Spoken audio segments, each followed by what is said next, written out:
Assalamualaikum warahmatullahi wabarakatuh. Selamat siang Bu Ida. Ya. Saya Dimas Bagus Sapriansyah dari kelas 10 bahasa ingin mewawancari Ibu nih. Sebenarnya pertanyaan dari saya nih Bu. Yang pertama, cita-cita Ibu sebelum menjadi guru apa sih Bu? Cita-cita saya sebelum jadi guru nggak pernah mau jadi guru sih sebenarnya. Maunya kerja kantoran.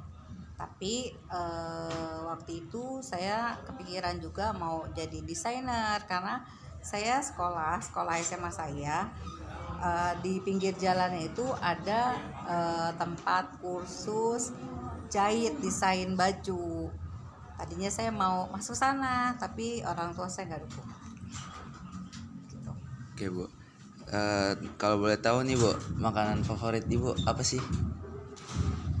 Favorit Iya. banyak. Saya hobi makan, hobi jajan. Teman-teman saya tahu saya hobinya tuh password hidupnya jajan. Jajan aja dulu, pokoknya makan apa enak-enak urusan belakangan. Dulu saya suka bakso, pedes, asem gitu ya. Tapi seiring berjalannya waktu sekarang saya udah nggak begitu suka, udah mengurangi. Jadi kalau sekarang saya hobinya ikan goreng, ayam yang simpel-simpel aja, sayur-sayuran gitu yang nggak terlalu berat-berat juga. Kasih Bu. Perkenalkan, saya Jihan Kamila dari kelas 10 bahasa. Saya mau nanya yang pertama itu, gimana sih peran guru dalam mendidik siswa yang memiliki keterbatasan dalam pembelajaran? Peran guru menghadapi siswa yang terbatas, ya otomatis kita harus paham dulu keterbatasannya tuh dari sisi apa. Ada yang anaknya sempurna tapi terlihat bisa tapi ternyata dia nggak bisa, itu kan penanganannya beda. Ada anak yang walaupun dia terlihat terbatas dari segi fisik atau apa, tapi dia mampu menyerap pelajaran, tapi kita punya cara sendiri. Misalnya gini, kalau saya kan di kelas saya, kalau saya ngajar di kelas IPS, saya nggak ngajar di bahasa ya. Kalau di IPS tuh saya kan ulangan harian. Kalau anak yang bisa otomatis satu kali maju mereka selesai ulangan. Tapi kalau mereka, Bu saya nggak bisa, ya udah balik lagi nggak apa-apa. Berarti saya bisa ngukur nih, ini anak terbatas, ini cepet, ini cepet nangkepnya, ini tidak cepet nangkep, otomatis penanganannya beda gitu. Tapi saya tetap ngasih penghargaan yang sama, walaupun sama dalam artian gini, kita tidak membedakan nilai, membedakan cara pelayanannya, tapi kita bedain nilai. Misal nih kamu kalau ulangan pertama bisa benar semua 100 ya, kalau yang hari ini bisa cuma separoh, besok maju lagi atau nanti maju lagi nilainya beda ya. Kita sepakat dulu gitu, tapi intinya ulangannya sama tapi dengan cara penyelesaian yang berbeda gitu. Yang kedua, bagaimana Ibu menghadapi murid yang bandel, yang nggak bisa diatur gitu?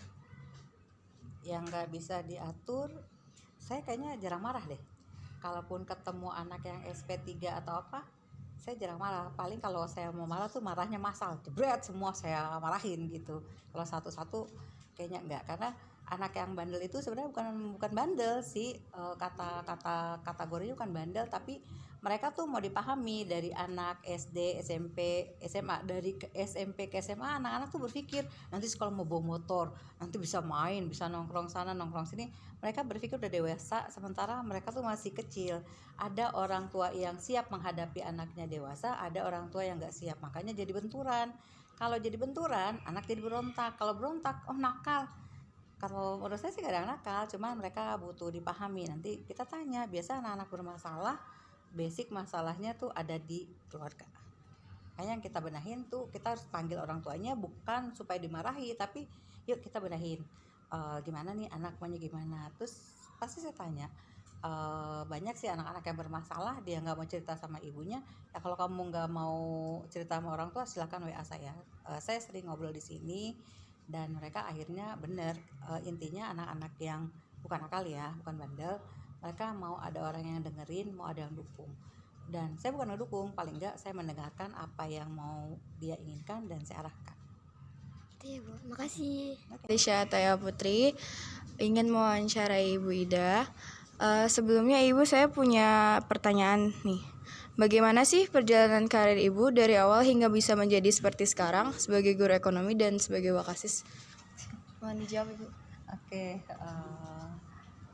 perjalanan karir ya. Saya tidak berpikir ketika saya kerja mau jadi apa. Yang saya berpikir ketika saya bekerja, saya bisa melakukan pekerjaan sesuai dengan yang dibutuhkan. Sebelum ngajar di SMA, saya ngajar di SMP. Saya ada sekolah juga. Ngajar di SMP, terus saya ngajar di salah satu SMP swasta di daerah Cipondo, tapi itu juga nggak lama. Terus ya saya ngajar di sini tahun 2005 saya bergabung di sini. Terus saya juga ngajar di SMP PGRI Kelapa II. Saya juga ngajar di kampus GSP Internasional Pariwisata, tapi saya bertahannya di SMA Anur Kamania.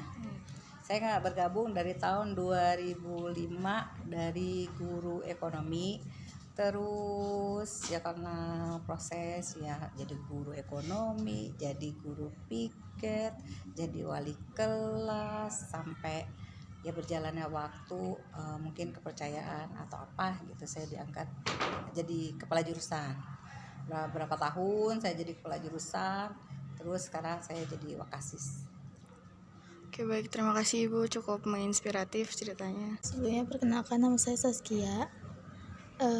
Selama Ibu menjadi guru, hal apa yang paling berkesan? Yang paling berkesan apa ya? Semua berkesan sih. Saya sulit menghafal anak-anak. Ketika mereka baru masuk, saya sulit menghafal mereka, sulit memahami mereka. Tapi begitu saya udah kenal, udah sayang, saya ditinggalkan karena mereka harus ke perguruan tinggi atau mereka selesai sekolah. Itu aja sih yang kadang-kadang bikin saya selalu terharu dengan setiap tahun, dengan setiap keadaan. Intinya saya selalu berkesan setiap anak punya perjuangan masing-masing untuk bisa lulus. Gitu. Selanjutnya, Ibu juga mengajar kelas seni public speaking. Menurut Ibu, apa semua orang punya skill untuk public speaking? Semua orang bisa jadi public speaking. Public speaking itu kan gini loh, kadang-kadang orang public speaking jadi MC atau jadi moderator. Public speaking itu ya kayak gini, kalian tuh nanya saya, berani nanya, kamu nanya saya, terus membuat konsep pertanyaan, ada yang nanya, ada yang jawab, ini public speaking. Terus gaya kita bicara itu public speaking. Jadi singkirkan dulu berpikir kalau public speaking itu jadi MC. Public speaking itu kita bicara orang paham, dan semua orang kan bisa bicara, dan berarti mereka tuh public speaking. Di kelas kalau saya lagi ngajar itu pakar public speaking banyak banget, kan mereka ngobrol tuh di kelas, berarti mereka public speaking. Cuman public speakingnya itu mau ke ranah yang mana. Kalau cuman ngobrol doang kan gak dapet duit. Kalau jadi MC ada karirnya gitu, ada karirnya. Contoh kamu kan, kamu public speaking, begitu ada tim yang minta public speaking, saya pikirin anaknya siapa nih, saya tarik. Siap nggak siap, kita coba dulu. Makanya saya bilang kan, kita tes dulu. Ada orang yang bisa bicara tapi dia nggak bisa ngerubah nada gitu. Ada orang yang nadanya bagus tapi kriterianya nggak memenuhi syarat. Jadi public speaking itu harus diluruskan, ya ini kita bicara public speaking gitu. Jadi kalau saya bilang apa semua orang bisa public speaking, ya orang public speaking, cuman mau ke ranah mana gitu. Kalau ada yang mau jadi pemain sinetron itu public speaking, mereka bisa acting gitu kan, nadanya dirubah, jadi MC, jadi moderator, pembawa berita atau macam-macam, itu public speaking gitu. Baik, terima kasih Ibu. Halo Bu, perkenalkan nama saya Livia dari kelas 10 Bahasa. Saya mau nanya nih, Ibu kan udah lama jadi guru di Ampera. Pernah nggak sih Ibu dapat tawaran buat ngajar di sekolah lain? Pernah. Ada tiap tahun juga ada yang suka tawarin kerja untuk gabung gitu ya. Pertama saya nggak ada waktu, yang kedua juga nggak terpikirkan untuk mencari kelas di tempat lain gitu. Karena keterbatasan waktu dan juga usia. Yang kedua, selama COVID-19 Ibu kan mengajar online. Ada kesulitan nggak sih Bu dalam KBM? Kesulitan ada ya, cuman bisa kita atasi dengan menerapkan disiplin kepada siswa. Sama pada saat COVID itu kita kan pakai aplikasi psikologi ya. Anak-anak harus absen jam 7:30 teng. Jadi kalau misalnya dia nggak absen kena poin. Jadi mereka kalau yang pagi-pagi tuh udah absen langsung biasanya langsung terisi, berarti mereka masuk tepat waktu. Terus kalau ada jadwal online mereka berseragam, kalau pakai Zoom mereka berseragam. Ya kendalanya itu namanya juga mereka di rumah masing-masing, ada yang belum bangun, kendalanya bukan di kitanya tapi di keluarga mereka yang kurang mendukung, artinya tidak tepat waktu untuk bangun, untuk rapi-rapi gitu. Kendalanya itu aja sih. Kalau secara keseluruhan nggak masalah.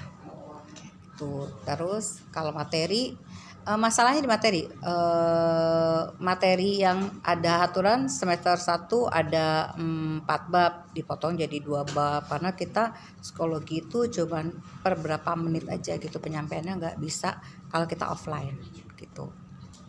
Oke, terima kasih Bu. Assalamualaikum warahmatullahi wabarakatuh. Saya Rio dari 10 Bahasa ingin bertanya, boleh nggak ya Ibu sebutkan satu kata yang menggambarkan diri Ibu dan mengapa? Kenapanya? Saya memaksa diri saya untuk bisa dan saya juga memaksa orang lain juga untuk bisa. Itu satu kata definisinya, saya memaksa diri saya untuk bisa dan memaksa orang lain untuk bisa. Kalau orang lain bisa kan kita enggak.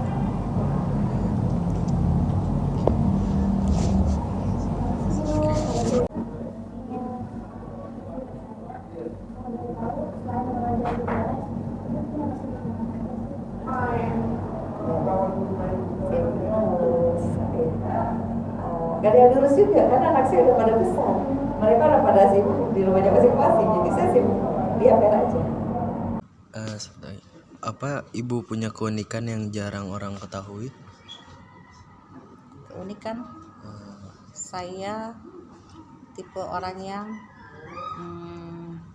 tidak terlalu peduli dengan orang lain. Jadi kalau ada masalah, ada orang yang tidak suka dengan saya nggak mau peduli. Ada orang yang gimana saya nggak terlalu peduli. Jadi saya pikirannya ya baik-baik aja gitu, selalu positive thinking aja ke orang. Jadi saya nggak punya perasaan saya nggak suka sama dia, nggak ada kayak gitu. Saya orangnya lepas aja. Jadi netral aja Bu, Netral orang. aja. Oke. Tapi kalau satu sisi saya orangnya egois, maksa. Maka apa? Anak-anak IPS pasti tahu kalau ulangan saya lisan dan saya maunya minimal 85. Dan itu udah berjalan. Dan saya nggak tahu deh tanya dengan anak IPS mereka tersiksa atau tidak dengan aturan seperti itu gitu. Oke, terima kasih Bu.